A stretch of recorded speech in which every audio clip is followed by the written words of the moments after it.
seen émission li ci biir tool mi waxtaanee jafe-jafe baykat bi ci biir toolam ak ay ndamam ñu yàgg ci ànd ak Astol ñi nga xam ne ñoo mën ci engrais araw yi ak engrais yi ñu pompé ci xob yi moo ñëw fii ci benn dëkk bu naan Tëbi nekk diggante Bignona ak Ziguinchor ñi nu fi indi ñooy USAID Nafoore Warsadji ànd ci ak chambre de commerce bu Kaolack li nu fi indi nag am na solo lool ndax dañu fekk ay baykat yoo xam ni projet bi moo leen jàppale ànd ak ñoom ba nga xam ni suqaleeku na mën a def liggéey bu am solo lool ci mbayum dër bi maanaam maraîchage nekk ci yar bi maanaam élevage moo xam jën la moo xam nag xar kaay ak lu mel ni autruche yooyu yëpp ñu boole ko production fruitière bi maanaam lu mel ni banaana màdd ak yeneen xeet wante tamit léegi xar ngi yegg na ba ñu ngi tàmbali bëgg tàggat ndaw yi fii ci centre bi pour wan leen modèle bi ñu mën ko jël am feneen foo xam ne dinañ ko mën a liggéey ci seeni dëkk mën ci am dara.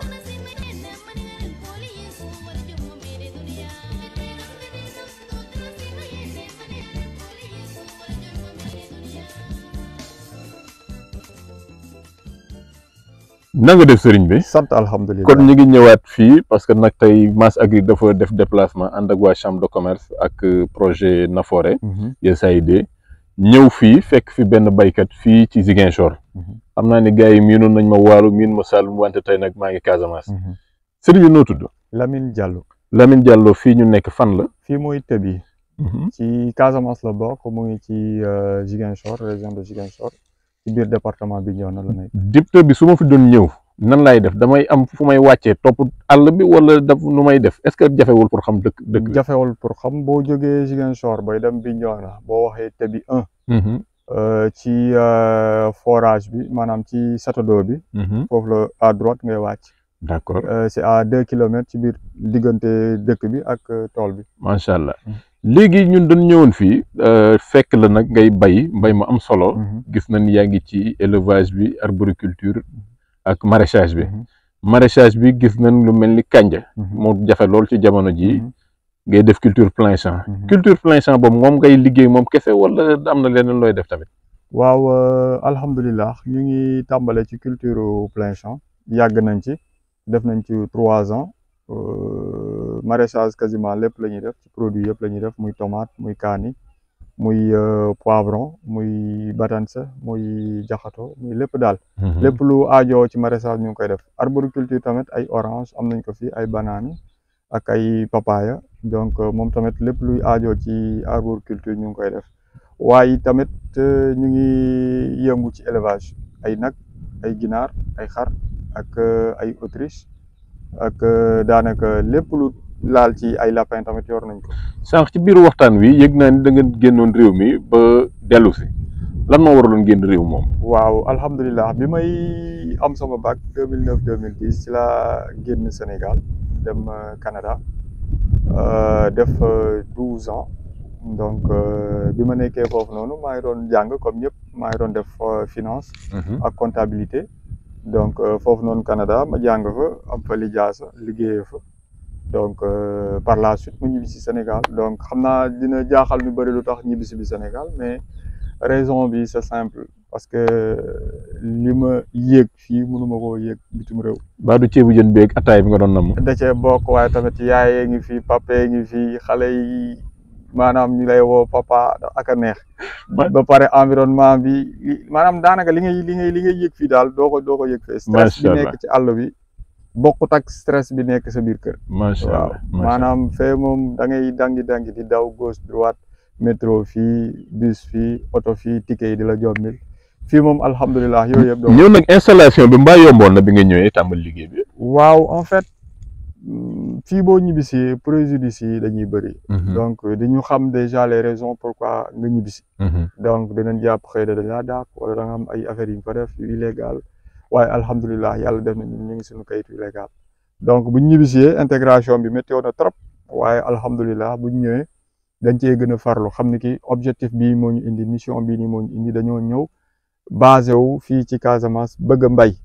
donc ñu xam ni ki mbay yombut ndaxte tey mënoon naa toog ci bureau yi nekk ci banque yi nekk di liggéey ci climatiseur ma bàyyi loolu noonu yëpp nekk ci naaj bi ndaxte sama passion la dama ko bëgg bi may nekk xale bi ngay tàmbali fii da nga ñëw rek am ndox mu doy clôture rek tàmbali liggéey bi wala am na foo jaar donc bu ñuy démarrer dañoo njëkk terrassé parce que fii yëpp àll la woon àll bu sëkk la woon donc bu ñu ñëwee dañoo ut ay engins yu ñuy terrassé buñ terrassé 2 hectares lañ terrassé buñ terrassé ba noppi ñu gas teen bu ñu gasee teen ba noppi def point filtrant bu ñu amee ndox ba noppi nag doo koy clôturer bu ñu clôturer nag ba pare na nga def teen def bassin wala na nga def teen noonu rek dama def teen def bassin après def point filtrant boobu xam nga dañuy doog a démarrer xamuñu exactement yoon bi nan la boobu jamono ban xeetu moto pompe nga doon liggéey moto pompe essence yi solaire yi wala yan nga doon liggéey boobu solaire laa doon liggéeyee donc mais à un moment donné napp bi dafa demoon ba ndox mi amatuma ndox donc ma sonnoon ci lool par la suite mooy utiliser benn pompe reprise tamit pour mën a irriguer yeneen parcelles yi parce que 2 hectares laa yor te pompe bi ma yoroon pompe bu ndaw pompe émergée la bu ndaw mënuloon yóbbu ndox mi donc il a fallu que mu ut benn bassin de rétention di tijji ndox di tibb ndox mi foofu noonu di ko irriguer par moto pompe di dajale ak gasoil waaw d'accord léegi ci diggante bi ñun fi àndal waa USAID Nafoore am na loolu leen jëflanteeg yooyu loolu nu mu demee alhamdulilah ñoom bi ñu ñëwee dañoo dimbali ci lu bëri dañoo dimbali ci serre ñu am serre ñu dimbali ñu it ñu am ay panneaux solaires ndaxte carburant bi lu ñu ci doon utiliser dafa bëri donc yàlla def na ñu indil ñu ay panneaux solaires ak ay pompe reprise ñu dimbali ñu ba macha allah léegi carburant bi alhamdulilah laalatuñu. carburant ñaata nga doon jëfandikoo. bon ci mois bi dina doon dem ba ay 1,5 million. ah loolu métti na. waaw trop sax. mais mbaa tool bi nga attanoon na ko.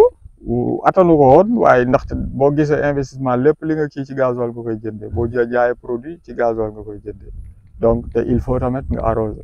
ci kaw loolu ñu dugg kon ci bassin bi ginnaaw gi lan nga ciy def parce que am na yu ma fi gis yoo xam ne wàllu laa ko mii noonu de wante maa ngi koy gis fi. bassin bi ay ñeenti bassin laa ci def ay jën ñu ci nekk. variété tilapia bi mooy waas bi.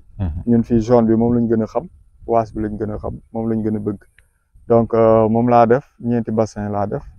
donc en même temps bassin bu mag bee ci biir moom tamit pisciculture la lépp jën la donc même système bi la rek dañuy jël ndox mi di ko arroser di yaraale ay jën bu jën yi matee rek ñu génnee jaay. kon ndox moomu léegi moo tàbbi ci serre yi.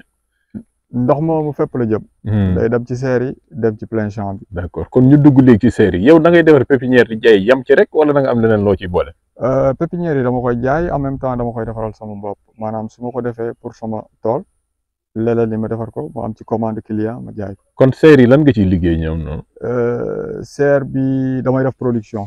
production vente ak production maanaam bu fekkee serru pépinière dama am ñaari serru pépinière bi pour production bi maanaam man li may béy ak tamit pour client bi lu mu soxla comme quantité ma mën koo jaay mais beneen serre bu mag bi boobu pour production pour jaay ay ñoom surface grand espace la. voilà def sama concombre ak sama poivron. d'accord léegi ñoo ngi waajal incha allah bu ci yàlla àndee rek waajal yeneen serre. kon serre boobu noonu rëy na wala rëyul soo ko doon xayma ci surface. serre bi rëyut serre bu ndaw la. 40 mètres de longueur 20 mètres de largeur. mais sànq dégg naa nga amul lu am solo loo fa doon wax ci lu jëm ci rendement bi loolu ci mën a leeral. léegi ci 40 mètres bi de longueur bi dama cay xaaj maanaam dama jël 20 sur 20 maanaam 20. 20 bi ma def fa poivron beneen 20 bi ma def fa concombre. léegi ci 20 boobu noonu chaque 2 jours mënoon naa ci récolter 2 tonnes concombre. 2 tonnes concombre. léegi beneen côté bi 20 boobu noonu poivron laa ci defoon te chaque maanaam ci biir semaine bi dinaa ci récolter 2 fois yi nga xam ne 150 kilos poivron dinaa ko am. ci 20 mètres carrés bi noonu ci 20 mètres carrés bi 20 sur 20 bi noonu 20 sur 20 bi noonu 400 mètres carrés. waaw d'accord fekk nañ fa tamit yaakaar naa lu mel ni tomate. waaw tomate bi variété bi Cobra la moom tamit phase de test lañ nekk. dañ koy testé xool nu muy comporté woo ci biir serre ndaxte ñoo ngi doogay tàmbale serre. xamaguñu serre valeur am bu baax a baax mais alhamdulilah ñu ngi doogay tàmbale. mais soo xoolee rendement yi ci biir serre bi ak yi koy def ci biir plein champ bi loolu ci mën a wax. serre bee ëpp fukki junni. moo ëpp doole. fop ëpp ko rendement. bokkut lu waral loolu. serre bi environnement bi déjà ci biir dafa am ay ombrière lañ ci dugal muy wàññi température chaleur bi en même temps dañ ko clôture bi ay tissu la. maanaam ngelaw bu bëri du fa dugg. ba noppi du am ay insectes yu ciy dugg. donc ce qui veut dire que bu fekkee yaa ngi ci biir maanaam condition favorable yi nga xam ne dafa mel ni bébé prématuré. xam nga bébé prématuré da nga koy dugal ci case. waaw ci benn vitre. muy dund nga koy may ba mu dëgër. seer noonu la même principe bi la bébé buy doogay kii la da nga koy tette muy gën di dem di gën di dem di gën di dem ndaxte boo ko exposé produit bi boo ko exposé ci naaj bi naaj da koy sonal. te fee amoo naaj lu bëri amoo ngelaw bu bëri amoo ay insectes yu ci dugg xanaa nga jël insectes yi importé ko maanaam insectes yi ngay wërlu ci biti nga ñëw dugg te dafa am exigence bi tax nga dugg ci biir serre dafa am yére yi ngay sol pour nga mën a dugg ci serre. léegi serre yooyu yow noo koy irriguer goutte à goutte moo fay dem wala dul fay dem. waaw ñun suñu serre yi goutte à goutte lañ fa dugal. maanaam ay goutte à goutte lañ def ñu paillé ko ba pare mu am ay tuteur. tutorage ñu ay buum ay ficelle yu ñu tàgg. ban xeetu engrais ngay jëfandikoo foofu. daanaka engrais organique dañ koy utiliser mooy bouse de vache bi. ak fiente de volaille bi ak bu jën bi maanaam ndoxum jën bi. dañ koy irriguer foofu noonu. léegi dañuy jël fonde bi ça dépend mën nañ jël 10-10-20. triple 15 18-46 tamit dañ koy utiliser. léegi boobu engrais de kii bi la boobu. injection bi dañuy jël sulfate de potasse nitrate de potasse ak nu mu tudd. urée bi dañ koy utiliser à petite quantité. foliaire yi da nga ko jëfandikoo. foliaire yi dama am Polyga C DP. ak booster yi tamit dama koy utiliser CDP tamit dama koy. waaw góore waay mais bi ñu ñëwee ci plein champ bi gis nañ fi kanje bi moom nu mu demee da nga koy jaay. fii wala dafa am contrat wala nu mu demee daal yow say mbir noonu ci liggéey boobu. kanje bi moom alhamdulilah. xam nañ daal kanje moom. waaw Casamance boo fi jaayut doy. waaw kanje bi moom 1 hectare lañ def kanje. donc variété Volta bi la ñu utiliser. donc ñun fii Casamance dafa am benn variété bu ñu utiliser bu ñu woowee mankaañ bi. mais ñun bi sous contrat la dañu am benn client bu ñu ko imposer ñu bayal ko ba pare di ko jaay moom chaque récolte dañoo utiliser. kon su ma déggee bu baax nit mën na ñëw wut ak yow contrat. nga bayal ko li mu soxla. waaw boo ñëwee daal da ñu naan yow sa besoin lan la boo ñu waxee sa besoin ak produit bi nga soxla maanaam bu fekkee tomate nga soxla. mën nañ laa bayal tomate bu fekkee kaani nga soxla mën nañ laa bayal kaani. léegi ñu tëral ci benn contrat ñu respecté ko yow nga respecté ko ñu respecté ko bu récolte jotee ñu woo la ne la sa récolte ak nii nga ñëw ut oto ñëw gaare wala ñun am nañ oto tamit buy livré ñu ñëw jël sa produit yóbbu la ko mais fekk yow yaay transporté lépp. gaa ñi nee nañ jàll moom fi mu gën a fooree mooy kaani leeral ñu si tuuti. alhamdulilah kaani 3 ans ñu ngi ci kaw donc lépp lu ñuy def ci kaani la ñun ci kaani lañ basé kaani lañ def kaani lañu xam kaani Gowana. jaay nañ Auchan jaay nañu waa Guinée Bissau jaay nañu waa Gambie daanaka jaay nañ lu bëri daal ñu bëree bëri parce que ñun lu ñuy produit ci kaani suñu zone bi fii mënuñu ko waatal. yan variété ngeen di gën a jëfandikoo. Loleza bi la ñuy gën a utiliser. Loleza bi waaw boobu Agrosite Matar Fall. dëgg la moom Loleza bi lu ñu ciy utiliser moom macha allah.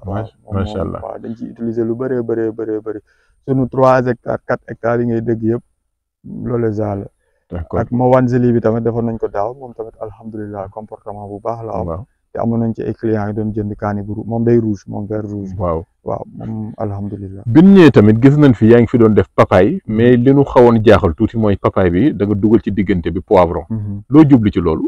waaw dama def association de culture doon ñun lépp ay test la parce que dañ doon xool comportement bi nu muy mel am nañ espace bi léegi ñu gis ni ci écartement bi dafa yaatu ay 2 mètres 3 mètres la.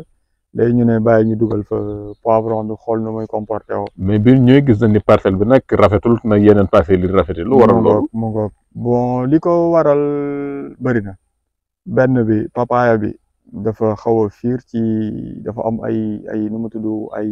ci attaque yeeg yooyu ci attaque surtout attaque bi nekk ci papaya bi moom beneen affaire ruur daal daf ko yomb. waaw moom attaque kese la. léegi nag erreur bu ñu def mooy dañ koo xaw a jégale ak poivron bi te poivron bi moom day jóg ci kaw te tamit donc poivron day xëcc attaque moom it donc léegi li jóge ci papaye bi day daanu ci attaque ci poivron bi loolu moo tax culture boobu noonu xool nañ ko daal dëkkuwaay bi naqari na amaguñ ci résultat bi satisfaisant mais yaakaar nañ dina am beneen culture buñ ci essayé waat xool ba xam nu muy comporté. gis nañ ci biir tamit tool bi fekk nañ yaa ngi bay lu naan maral falfa. maral falfa ñi bay nag xam nañ ko lu tax yow nga xëy bay. waaw xëyuma rek bay ko ndaxte dama am ay nag. dama am 15 nag yu fi nekk. donc te ay nag laitière la. donc moo waral ma bay maral falfa bi. donc loolu pour engraisser sama nag yi la. bi nga ko commencé bay gis nga mu wàññi dara ci sa coono wala. alhamdulilah parce que tax na ay ripaas ay kii yooyu noonu jëndatuma ko. maral falfa rek maral falfa rek laa koy. 100%. 100%. d'accord waaw maral falfa rek. sëñ Diallo kontaan nañ. fi la ëppee. li duuf ci nag bi xajul ci cin wi xanaa ñu fàttali sa numéro téléphone. 70 am na sax lu ma doon fàtte wax yow yaakaar naa yaa ngi yëngu tamit ci formation pour gone yi nga xam dañu bëgg taxaw tool yi. ak mag ñi tamit. waaw alhamdulilah loolu tamit dañ ciy yëngu dañuy former ay jeunes.